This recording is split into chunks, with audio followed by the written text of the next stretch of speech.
अष्टावक्र गीता 16वां अध्याय। श्री अष्टावक्र कहते हैं, हे प्रिय, विद्वानों से सुनकर अथवा बहुत शास्त्रों के पढ़ने से तुम्हारी आत्मस्वरूप में वैसी स्थिति नहीं होगी जैसी कि सब कुछ उचित रीति से भूल जाने से कर्म भोग करो या समाधि में रहो। पर चूंकि तुम विद्वान हो, अतः तुम्हें चित्त की सभी आशाओं को शांत करना अत्यंत आनंदप्रद होगा। प्रयत्न से ही सभी दुखी हैं, पर कोई इसे जानता नहीं है। इस निष्पाप उपदेश से ही भाग्यवान व्यक्ति सभी वृत्तियों से रहित हो जाते हैं। जिसको पलकों का खोलना और बंद करना भी कार्य लगता है, उस परम आलसी के लिए ही सुख है, अन्य किसी के लिए किसी भी प्रकार से नहीं। यह करना चाहिए और यह नहीं। जब मन इस प्रकार के द्वंद्वों से मुक्त हो जाता है, तब उसको धर्म, अर्थ, काम और मोक्ष की अपेक्षा इच्छा नहीं रहती। न विषयों से द्वेष करने वाला विरक्त, न ही विषयों में आसक्त रागवान, वह तो निश्चय ही विषयों के ग्रहण और त्याग से विहीन है। जब तक विषयों के ग्रहण और त्याग की कामना रहती है, तब तक संसार रूपी वृक्ष का अंकुर विद्यमान है। अतः विचारहीन अवस्था का आश्रय लो। प्रवृत्ति से आसक्ति और निवृत्ति से द्वेष उत्पन्न होता है। अतः बुद्धिमान बालक के समान निर्द्वंद्व होकर स्थित रहे।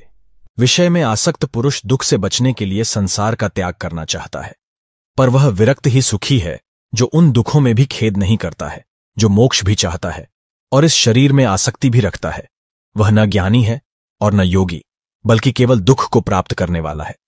यदि तुम्हारे उपदेशक साक्षात शिव, विष्णु या ब्रह्मा भी हों, तो भी सब कुछ विस्मरण किए बिना तुम आत्मस्वरूप को प्राप्त नहीं होगे। अष्टावक्र गीता 17वां अध्याय। अष्टावक्र कहते हैं, उन्होंने ज्ञान और योग दोनों का फल प्राप्त कर लिया है, जो सदा संतुष्ट, शुद्ध इंद्रियों वाले और एकांत में रमने वाले हैं। तत्व ब्रह्म को जानने वाला कभी भी किसी बात से इस संसार में दुखी नहीं होता है, क्योंकि उस एक ब्रह्म से ही यह संपूर्ण विश्व पूर्णतः व्याप्त है। अपनी आत्मा में रमण करने वाला किसी विषय को प्राप्त करके हर्षित नहीं होता। जैसे कि सलाई के पत्तों से प्रेम करने वाला हाथी नीम के पत्तों को पाकर हर्ष नहीं करता है। जिसकी प्राप्त हो चुके भोगों में आसक्ति नहीं है और न प्राप्त हुए भोगों की इच्छा नहीं है, ऐसा व्यक्ति इस संसार में दुर्लभ है। इस संसार में सांसारिक भोगों की इच्छा वाले भी देखे जाते हैं और मोक्ष की इच्छा वाले भी, पर इन दोनों इच्छाओं से रहित महापुरुष का मिलना दुर्लभ है। धर्म, अर्थ, काम, मोक्ष, जीवन और मृत्यु में उपयोगिता और अनुपयोगिता की समता किसी महात्मा में ही होती है। न विश्व के लीन होने की इच्छा और न ही इसकी स्थिति से द्वेष। जैसे जीवन है, वे महात्मा उसी में आनंदित और कृतकृत्य रहते हैं। इस ज्ञान से कृतार्थ होकर बुद्धि को अंतर्हित, विलीन करके देखते हुए, सुनते हुए, स्पर्श करते हुए, सूंघते हुए और खाते हुए सुखपूर्वक रहते हैं। दृष्टि को शून्य और अस्थिर इंद्रियों की चेष्टा को नष्ट करके इस अशक्त संसार रूपी सागर से न तो आसक्ति रखते हैं और न ही विरक्ति। न जगता ही है और न सोता ही है, न ही आंखें खोलता या बंद करता है। आहा, उस परम अवस्था में कोई मुक्त चेतना वाला विरला ही रहता है। सदा स्वयं में स्थित, सर्वत्र स्वच्छ प्रयोजन वाला, समस्त वासनाओं से मुक्त पुरुष सर्वत्र सुशोभित होता है। देखते हुए, सुनते हुए, स्पर्श करते हुए, सूंघते हुए, खाते हुए, लेते हुए, बोलते हुए, चलते हुए, इच्छा करते हुए और इच्छा न करते हुए, ऐसा महात्मा मुक्त ही है। वस्तुतः कुछ नहीं करता, न निंदा करता है और न प्रशंसा करता है, न लेता है, न देता है। इन सब में अनासक्त वह सब प्रकार से मुक्त है। अनुराग युक्त स्त्रियों को देखकर अथवा मृत्यु को उपस्थित देखकर विचलित न होने वाला, स्वयं में स्थित वह महात्मा मुक्त ही है। धीर पुरुष सुख में, दुख में, पुरुष में, नारी में, संपत्ति में और विपत्ति में अंतर न देखता हुआ सर्वत्र समदर्शी होता है। क्षीण संसार वाले पुरुष में न हिंसा और न करुणा, न गर्व और न दीनता, न आश्चर्य और न क्षोभ ही होते हैं। मुक्त पुरुष न तो विषयों से द्वेष करता है और न आसक्ति ही, अतः उनकी प्राप्ति और अप्राप्ति में सदा समान मन वाला रहता है। संदेह और समाधान एवं हित और अहित की कल्पना से परे शून्य चित्त वाला पुरुष कैवल्य में ही स्थित रहता है। ममता रहित, अहंकार रहित और दृश्य जगत के अस्तित्व रहित होने के निश्चय वाला, सभी इच्छाओं से रहित, करता हुआ भी कुछ नहीं करता। कोई भी मन की मोह, स्वप्न और जड़ता से रहित, प्रकाशित अवस्था को प्राप्त कर मन की इच्छाओं से रहित हो जाए। अष्टावक्र गीता 18वां अध्याय। अष्टावक्र कहते हैं, जिस बोध का उदय होने पर, जागने पर स्वप्न के समान भ्रम की निवृत्ति हो जाती है, उस एक सुख स्वरूप शांत प्रकाश को नमस्कार है। जगत के सभी पदार्थों को प्राप्त करके कोई बहुत से भोग प्राप्त कर सकता है, पर उन सब का आतंरिक त्याग किए बिना सुखी नहीं हो सकता। जिसका मन यह कर्तव्य है और यह अकर्तव्य आदि दुखों की तीव्र ज्वाला से झुलस रहा है, उसे भला कर्म त्याग रूपी शांति की अमृत धारा का सेवन किए बिना सुख की प्राप्ति कैसे हो सकती है। यह संसार केवल एक भावना मात्र है, परमार्थतः कुछ भी नहीं है। भाव और अभाव के रूप में स्वभावतः स्थित पदार्थों का कभी अभाव नहीं हो सकता। आत्मा न तो दूर है और न पास, वह तो प्राप्त ही है। तुम स्वयं ही हो, उसमें न विकल्प है, न प्रयत्न, न विकार और न मल ही। अज्ञान मात्र की निवृत्ति और स्वरूप का ज्ञान होते ही दृष्टि का आवरण भंग हो जाता है और तत्व को जानने वाला शोक से रहित होकर शोभायमान हो जाता है। सब कुछ कल्पना मात्र है और आत्मा नित्य मुक्त है। धीर पुरुष इस तथ्य को जानकर फिर बालक के समान क्या अभ्यास करे। आत्मा ही ब्रह्म है और भाव अभाव कल्पित हैं। ऐसा निश्चय हो जाने पर निष्काम ज्ञानी फिर क्या जाने, क्या कहे और क्या कहे। सब आत्मा ही है। ऐसा निश्चय करके जो चुप हो गया है, उस पुरुष के लिए यह मैं हूं, ये मैं नहीं हूं आदि कल्पनाएं भी शांत हो जाती हैं। अपने स्वरूप में स्थित होकर शांत हुए तत्वज्ञानी के लिए न विक्षेप है और न एकाग्रता, न ज्ञान है और न अज्ञान, न सुख है और न दुख। जो योगी स्वभाव से ही विकल्प रहित है, उसके लिए अपने राज्य में या भिक्षा में, लाभ हानि में, भीड़ में या सुने जंगल में कोई अंतर नहीं है। यह कर लिया और यह कार्य शेष है। इन द्वंद्वों से जो मुक्त है, उसके लिए धर्म कहां, कर्म कहां, अर्थ कहां और विवेक कहां। जीवन मुक्त योगी का न तो कुछ कर्तव्य है और न ही उसके हृदय में कोई अनुराग है। जैसे भी जीवन बीत जाए वैसे ही उसकी स्थिति है। जो महात्मा सभी संकल्पों की सीमा पर विश्राम कर रहा है, उसके लिए मोह कहां, संसार कहां, ध्यान कहां और मुक्ति भी कहां। जिसने इस संसार को वास्तव में देखा हो, वह कहे कि यह नहीं है, नहीं है। जो कामना रहित है, वह तो इसको देखते हुए भी नहीं देखता। जिसने अपने से भिन्न परब्रह्म को देखा हो, वह चिंतन किया करे कि वह ब्रह्म मैं हूं। पर जिसे कुछ दूसरा दिखाई नहीं देता, वह निश्चिंत क्या विचार करे। जिसने अपने स्वरूप में कभी कोई विक्षेप देखा हो, वह उसको रोके। तत्व को जानने वाले का विक्षेप कभी होता ही नहीं है। किसी साध्य के बिना वह क्या करे। तत्वज्ञ तो सांसारिक लोगों से उल्टा ही होता है। वह सामान्य लोगों जैसा व्यवहार करता हुआ भी अपने स्वरूप में न समाधि देखता है, न विक्षेप और न लय ही। तत्वज्ञ भाव और अभाव से रहित, तृप्त और कामना रहित होता है। लौकिक दृष्टि से कुछ उल्टा सीधा करते हुए भी वह कुछ भी नहीं करता। तत्वज्ञ का प्रवृत्ति या निवृत्ति का दुराग्रह नहीं होता। जब जो सामने आ जाता है तब उसे करके वह आनंद से रहता है। ज्ञानी कामना, आश्रय और प्रतंत्रता आदि के बंधनों से सर्वथा मुक्त होता है।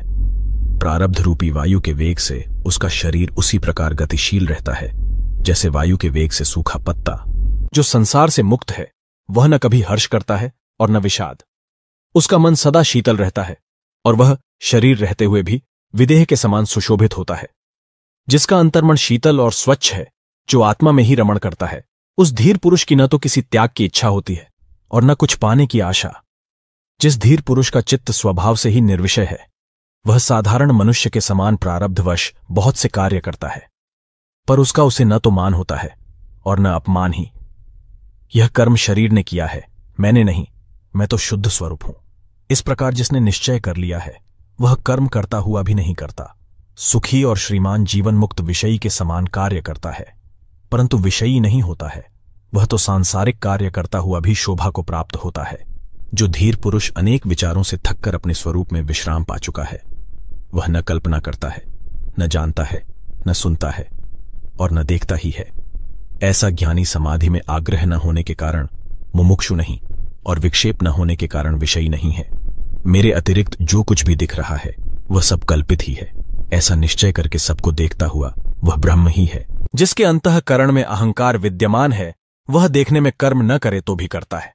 पर जो धीर पुरुष निरहंकार है, वह सब कुछ करते हुए भी कर्म नहीं करता।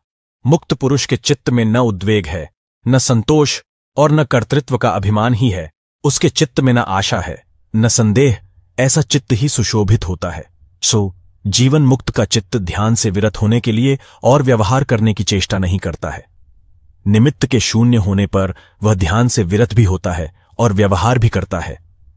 अविवेकी पुरुष यथार्थ तत्व का वर्णन सुनकर और अधिक मोह को प्राप्त होता है या संकुचित हो जाता है। कभी कभी तो कुछ बुद्धिमान भी उसी अविवेकी के समान व्यवहार करने लगते हैं। मूढ़ पुरुष बार बार चित्त की एकाग्रता और निरोध का अभ्यास करते हैं। धीर पुरुष सुषुप्त के समान अपने स्वरूप में स्थित रहते हुए कुछ भी कर्तव्य रूप से नहीं करते। मूढ़ पुरुष प्रयत्न से या प्रयत्न के त्याग से शांति प्राप्त नहीं करता, पर प्रज्ञावान पुरुष तत्व के निश्चय मात्र से शांति प्राप्त कर लेता है। आत्मा के संबंध में जो लोग अभ्यास में लग रहे हैं वे अपने शुद्ध, बुद्ध, प्रिय, पूर्ण, निष्प्रपंच और निरामय ब्रह्म स्वरूप को नहीं जानते। अज्ञानी मनुष्य कर्म रूपी अभ्यास से मुक्ति नहीं पा सकता और ज्ञानी कर्म रहित होने पर भी केवल ज्ञान से मुक्ति प्राप्त कर लेता है। अज्ञानी को ब्रह्म का साक्षात्कार नहीं हो सकता क्योंकि वह ब्रह्म होना चाहता है। ज्ञानी पुरुष इच्छा न करने पर भी परब्रह्म बोध स्वरूप में रहता है। अज्ञानी निराधार आग्रहों में पड़कर संसार का पोषण करते रहते हैं। ज्ञानियों ने सभी अनर्थों की जड़ इस संसार की सत्ता का ही पूर्ण नाश कर दिया है। अज्ञानी शांति नहीं प्राप्त कर सकता क्योंकि वह शांत होने की इच्छा से ग्रस्त है। ज्ञानी पुरुष तत्व का दृढ़ निश्चय करके सदैव शांत चित्त ही रहता है। कोई पदार्थ की सत्ता की भावना करता है और कोई पदार्थों की असत्ता की। ज्ञानी तो भाव अभाव दोनों की भावना को छोड़कर निश्चिंत रहता है। बुद्धिहीन पुरुष अज्ञानवश अपने शुद्ध अद्वितीय स्वरूप का ज्ञान तो प्राप्त करते नहीं पर केवल भावना करते हैं। उन्हें जीवन पर्यंत शांति नहीं मिलती। मुमुक्षु पुरुष की बुद्धि कुछ आश्रय ग्रहण किए बिना नहीं रहती। मुक्त पुरुष की बुद्धि तो सब प्रकार से निष्काम और निराश्रय ही रहती है। अज्ञानी पुरुष विषय रूपी मतवाले हाथियों को देखकर भयभीत हो जाते हैं और शरण के लिए तुरंत निरोध और एकाग्रता की सिद्धि के लिए झटपट चित्त की गुफा में घुस जाते हैं। कामना रहित ज्ञानी सिंह है। उसे देखते ही विषय रूपी मतवाले हाथी चुपचाप भाग जाते हैं। उनकी एक नहीं चलती। उलटे वे तरह तरह से खुशामद करके सेवा करते हैं। शंका रहित ज्ञानी पुरुष मुक्ति के साधनों का अभ्यास नहीं करता। वह तो देखते, सुनते, छूते, सूंघते, भोगते हुए भी आनंद में मग्न रहता है। शुद्ध बुद्धि पुरुष वस्तु तत्व के केवल सुनने मात्र से आकुलता रहित हो जाता है। फिर आचार अनाचार या उदासीनता पर उसकी दृष्टि नहीं जाती। स्वभाव में स्थित ज्ञानी शुभ हो या अशुभ जो जब करने के लिए सामने आ जाता है तब वह उसे बालक की चेष्टा के समान सरलता से कर डालता है। स्वतंत्रता से ही सुख की प्राप्ति होती है। स्वतंत्रता से ही परम तत्व की उपलब्धि होती है। स्वतंत्रता से ही परम शांति की प्राप्ति होती है। स्वतंत्रता से ही परम पद मिलता है। जब साधक अपने आप को अकर्ता और अभोक्ता निश्चय कर लेता है तब उसके चित्त की सभी वृत्तियां क्षीण हो जाती हैं। धीर पुरुष की स्वाभाविक स्थिति विक्षोभ युक्त होने पर भी श्रेष्ठ है, पर जिसके चित्त में अनेक इच्छाएं भरी हैं उस अज्ञानी पुरुष पर बनावटी शांति शोभा नहीं पाती। धीर पुरुष बड़े भोगों में आनंद करते हैं और पर्वतों की गहन गुफाओं में भी निवास करते हैं, पर वे कल्पना, बंधन और बुद्धि की वृत्तियों से मुक्त होते हैं। धीर पुरुष शास्त्रज ब्राह्मण, देवता, तीर्थ, स्त्री, राजा और प्रिय को देखकर उनका स्वागत करता है, पर उसके हृदय में कोई कामना नहीं होती। सेवक, पुत्र, स्त्री, नाती और सगोत्र द्वारा हंसी उदय जाने पर, धिक्कारने पर भी योगी के चित्त में थोड़ा सा विकार भी उत्पन्न नहीं होता। लौकिक दृष्टि से प्रसन्न दिखने पर वह प्रसन्न नहीं होता और दुखी दिखने पर दुखी नहीं होता। उसकी उस आश्चर्यमय दशा को उसके समान लोग ही जान सकते हैं। कर्तव्य बुद्धि का नाम ही संसार है। विद्वान लोग उस कर्तव्यता को नहीं देखते क्योंकि उनकी बुद्धि शून्याकार, निराकार, निर्विकार और निरामय होती है। अज्ञानी पुरुष कुछ न करते हुए भी क्षोभवश सदा व्यग्र ही रहता है। योगी पुरुष बहुत से कार्य करता हुआ भी शांत रहता है। शांत बुद्धि वाला पुरुष सुख से बैठता है, सुख से सोता है, सुख से आता जाता है, सुख से बोलता है और सुख से ही खाता है। जो बड़े सरोवर के समान शांत है और लौकिक आचरण करते हुए जिसको अन्य लोगों के समान दुख नहीं होता, वह दुख रहित ज्ञानी शोभित होता है। मूढ़ में निवृत्ति से भी प्रवृत्ति उत्पन्न हो जाती है और धीर पुरुष की प्रवृत्ति भी निर्वृत्ति के समान फलदायिनी है। अज्ञानी पुरुष प्रायः गृह आदि पदार्थों से वैराग्य करता दिखाई देता है, पर जिसका देह अभिमान नष्ट हो चुका है उसके लिए कहाँ राग और कहाँ विराग। अज्ञानी की दृष्टि सदा भाव या अभाव में लगी रहती है, पर धीर पुरुष तो दृश्य को देखते रहने पर भी आत्मस्वरूप को देखने के कारण कुछ नहीं देखती।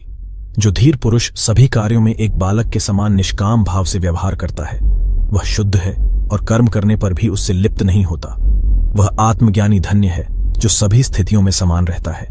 देखते, सुनते, छूते, सूंघते और खाते पीते भी उसका मन कामना रहित होता है। धीर पुरुष सदा आकाश के समान निर्विकल्प रहता है। उसकी दृष्टि में संसार कहां और उसकी प्रतीति कहां, उसके लिए साध्य क्या और साधन क्या। जिस सन्यासी को अपने अखंड स्वरूप में सदा स्वाभाविक रूप से समाधि रहती है, जो पूर्ण स्वानंद स्वरूप है, वही विजयी है। बहुत कहने से क्या लाभ।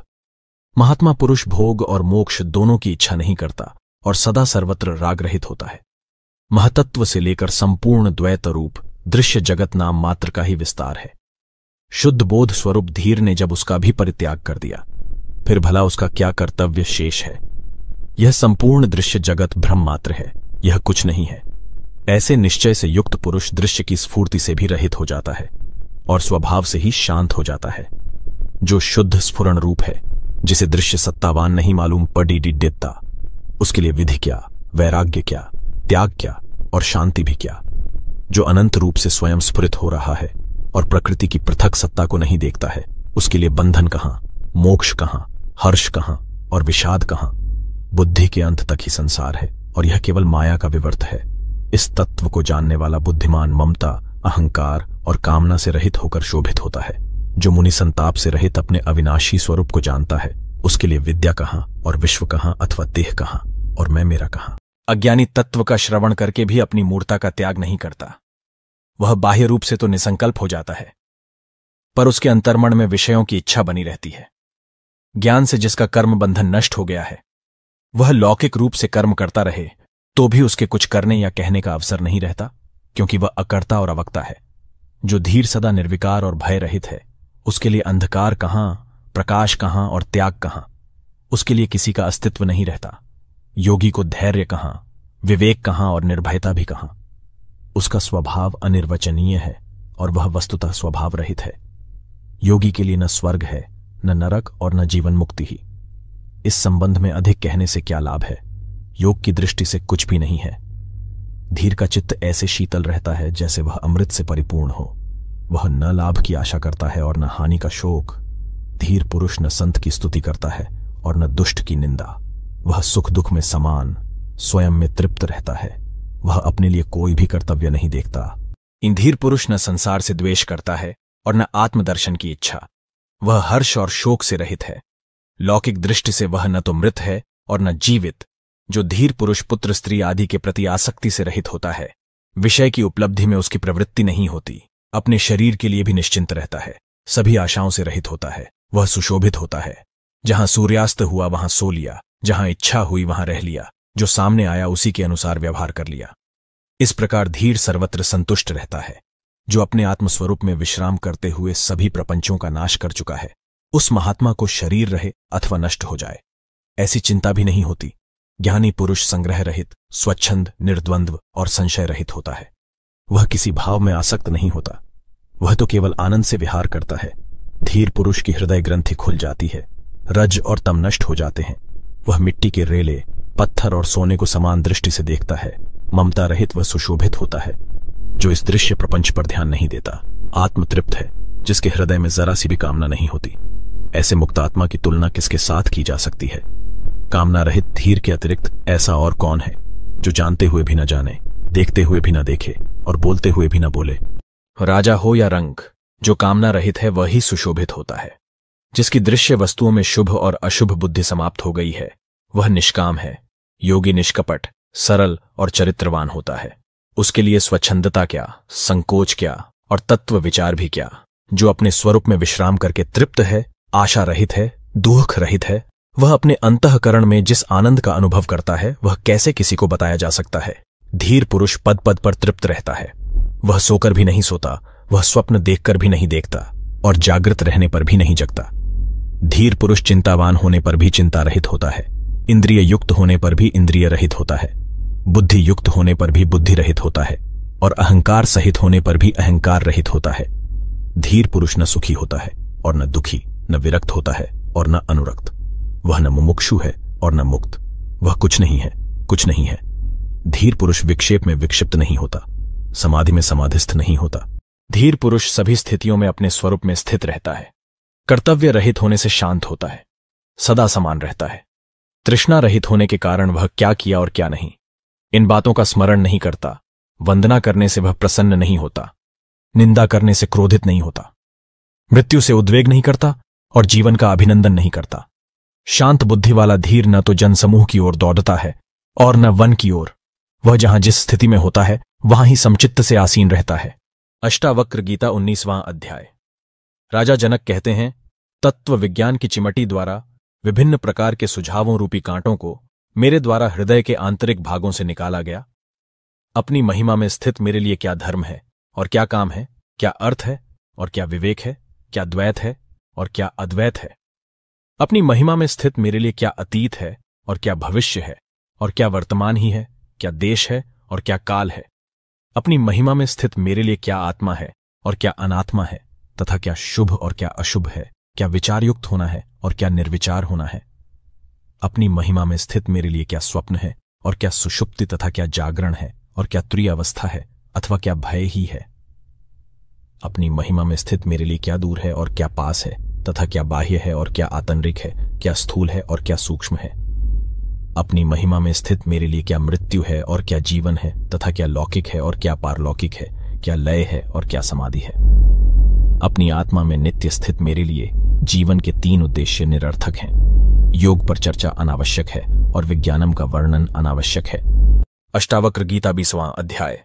राजा जनक कहते हैं, मेरे निष्कलंक स्वरूप में 5 महाभूत कहाँ हैं, या शरीर कहाँ है, और इंद्रियां या मन कहाँ है, शून्य कहाँ है और निराशा कहाँ है?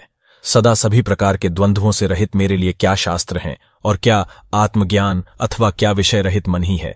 क्या प्रसन्नता है या क्या संतोष है? क्या विद्या है या क्या अविद्या? क्या मैं है या क्या वह है और क्या मेरा है? क्या बंधन है और क्या मोक्ष है? या स्वरूप का क्या लक्षण है? क्या प्रारब्ध कर्म है और क्या जीवन मुक्ति है? सर्वदा विशेषता परिवर्तन से रहित मुझमें क्या शरीरहीन कैवल्य है? सदा स्वभाव से रहित मुझमें कौन करता है और कौन भोक्ता? क्या निष्क्रियता है और क्या क्रियाशीलता? क्या प्रत्यक्ष है और क्या अप्रत्यक्ष?